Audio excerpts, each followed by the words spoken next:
Troca de passes de volta, 11h30 da noite. Moreno, Rafa, aqui a gente falou muito de campeonato estadual, né? De Fla-Flu no primeiro bloco. Estamos passando para o campeonato paulista. Ponte e Corinthians aí, ó. Transmissão começando às 3 horas da tarde. Sport TV vai estar em Campinas com equipe completa. Pré-jogo de 3 às 4. A bola rola às 4 horas da tarde até às 6 e a gente entra depois, hein? Logo depois, às 18 horas, o Troca entra direto para falar de tudo sobre esse jogo, esse grande jogo, primeiro jogo da grande final do Campeonato Paulista, Ponte e Corinthians. Vamos ver logo que... Um desses duelos que é difícil cravar, favoritismo, né? E os dois times jogam parecidos, né? Gostam de se fechar atrás, de sair velocidade, tem jogadores leves na frente. Vamos ver o que o treinador do Corinthians disse em entrevista coletiva. Carille?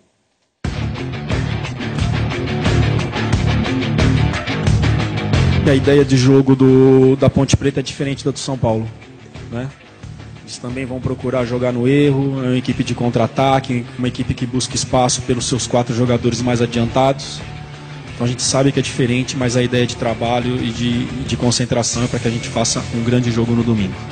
Em relação à pressão, esse tipo de coisa, a gente sabe que sempre vai vir mais pro lado do Corinthians, isso é normal, enfrentando a Ponte Preta. Mas aqui a gente é muito consciente que vamos ter que jogar muito para conquistar esse título. Tirar as duas melhores equipes da competição, que eram o Santos e Palmeiras, jogando bem, jogando consistente, futebol bonito, tanto em casa, fazendo resultado em casa e depois saindo, tendo uma proposta de jogo muito interessante. Então aqui a gente está levando, como eu falei, quando chegamos na semifinal, que eram 25% de chance para cada equipe, 50%, né, porque é Corinthians não. A gente vai ter que respeitar e jogar muito para levantar esse caneco. A nossa ideia de jogo em Campinas, ela está muito clara, não se muda quando se chega numa final. Marcar pressão na hora do tiro de meta, todo mundo atrás da linha da bola, quando tiver sem a bola, todo mundo competindo bastante e buscando as triangulações. Foi isso que eu busquei essa semana. Primeira semana que a gente teve de trabalho para acertar, para a gente melhorar a questão de triangulações, de passe, para a gente fazer um ótimo jogo lá, e acredito que nós vamos fazer um ótimo jogo.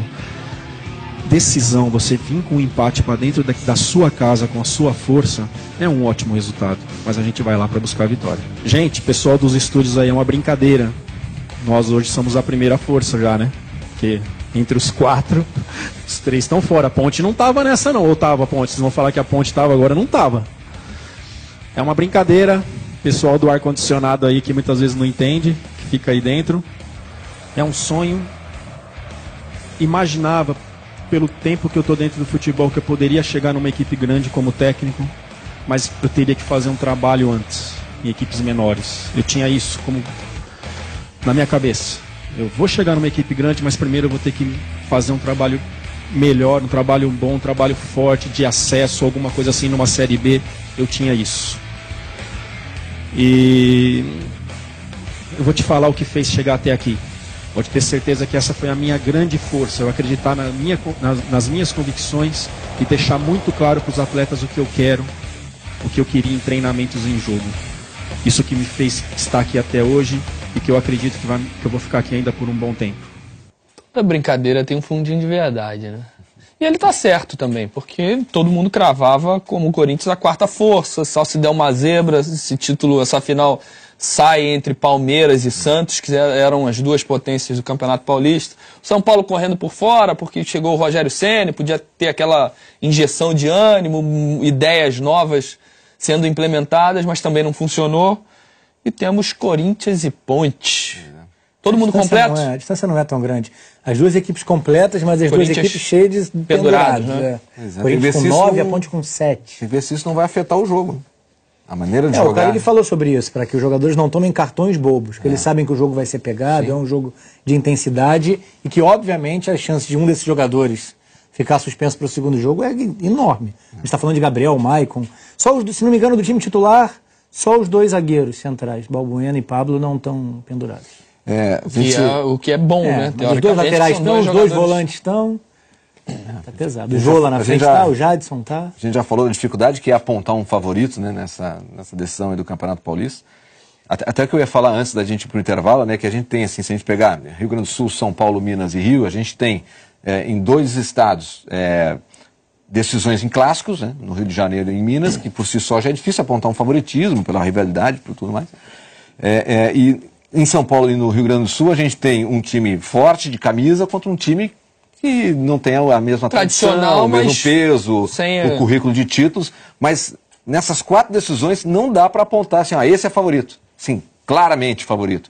Agora, voltando para São Paulo aqui, primeiro que a gente vendo a entrevista do Carille, né, a gente já vê um técnico bem mais confiante, né? Se a gente pegar lá aquela primeira entrevista coletiva lá do Carille, pega essa, é um cara que está muito mais confiante. Isso se reflete ali no time, né? E ele conseguiu montar um time super competitivo, né, do Corinthians, e por isso que eu acho assim, se a gente tiver que apontar um favoritismo, eu tendo para o Corinthians. Pelo time competitivo que tem, pela confiança que tem, por decidir em casa e a questão da camisa. Agora, tem um problema. Em determinado momento tem um problema para o Corinthians. O Corinthians, os melhores jogos que fez foi contra as grandes equipes que davam espaço para ele jogar, para ele ter o controle defensivo da partida e espaço para contra-atacar. A Ponte não vai ceder esse espaço para o Corinthians. Ou vai, Rafa? Dificilmente. Será que no primeiro jogo não vai tentar? E o Corinthians teve muitas dificuldades quando tinha que propor o jogo, quando tinha que ter a bola, quando tinha que jogar no campo ofensivo com os espaços reduzidos. E isso é o que vai acontecer. Sim, eu acho até que o primeiro jogo a Ponte tende a sair um pouco mais. Ou pelo menos entrar com o mesmo tipo de jogo que fez contra o Palmeiras. Eu não acho. Entrar a 110 por hora, forçando o jogo, não necessariamente mandando na partida. Eu já não acho, sabe por quê, Rafa? Porque o Palmeiras achou que a Ponte se fecharia atrás e a Ponte surpreendeu. Agora o Corinthians vou pegar um time todo aberto, em vez de eu esperar aqui, eu já saio dentro dele e surpreendo. E fez os gols muito rápido, logo no início do jogo. E aí controlou. Agora, exatamente, administrou, fez o terceiro, poderia ter feito o quarto. Um pênalti que não foi marcado em cima do Potker pelo Fernando Praz, mas passou para a final. Já contra o Corinthians, acho mais difícil. Dela se expor, dela procurar iniciar a partida dentro do campo do Corinthians, dando o que o Corinthians mais gosta, que é o contra-ataque. Então é um jogo que vai ser muito bem estudado, vou querer muito ver esse jogo para entender e ver quais são as estratégias dos dois treinadores. Se ficar baseado só em estratégia vai ser ruim? Porque quando eu falei da Taça Guanabara, você ficou meio assim, né? Porque se for muito estudado, é bom. É bom ver, tentar entender o que acontece dentro do campo. Não, estudado, se for 0-0, se for 1-1, vai ser ruim? Depende. Talvez não. Não quer dizer que o jogo é estudado, que não vão acontecer os erros. Sim. Que não vão acontecer espaços deixados, a desatenção. Isso vai acontecer. Mas não deixa de ser um duelo tático muito interessante. Mas eu acho que tem que essa final, pela característica dos times, a gente vai ter a parte tática bem definida ali, e um tentando surpreender o outro, especialmente a Ponte. Mas acho que a gente vai ter um jogo bom mesmo. Bom de emoção, que é legal de ver. Mesmo que o jogo não seja tecnicamente muito de nível elevado, acho que a gente vai ter emoção. E a gente, quando fala em duas partidas em jogos decisivos, né, a gente sempre fala assim, o primeiro jogo é morno, vai deixar para o segundo jogo. Lembrando que nas semifinais a passagem foi definida no primeiro jogo, né? Nos dois jogos. Sim. Corinthians definiu fora de casa ganhando 2-0 do São Paulo e a Ponte meteu 3 no Palmeiras dentro de casa. Então foram para o segundo jogo as duas equipes já com a classificação definida, né? Então tomara que isso aconteça, né? Que elas forcem a primeira partida. Não é impossível. Mas eu entendo o que você fala sobre a Ponte não abrir tanto o campo como fez contra o Palmeiras. A gente tem um recado agora de um grande ídolo nacional, rapaz, um rei das piscinas, recordista, se eu não me engano, de medalhas em Pan-Americano. Tem medalha também em Olimpíada, Thiago Pereira. Vai, Thiago. Vai, Thiago. Não tem como não relacionar, né? O Thiago, a mãe dele, a torcida da mãe dele. Mandou um recado corintiano, mandou um recado pra gente. Fala pessoal do Troca de Passes, tudo bem? Thiago Pereira aqui, é um prazer estar aqui com vocês hoje, um grande abraço para vocês aí.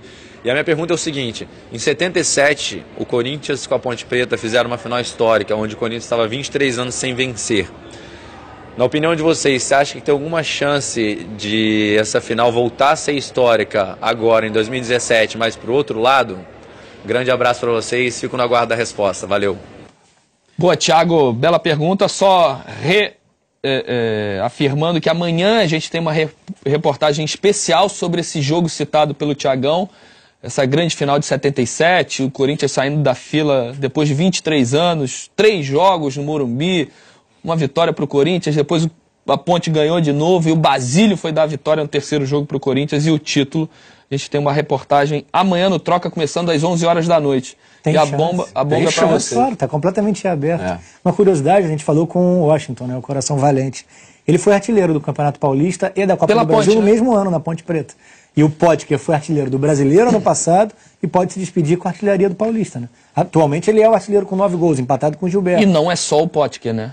O Luca Luca tá tem perto. feito Sim, gols também. sim. Além de gols, o Luca tem sido o assistente.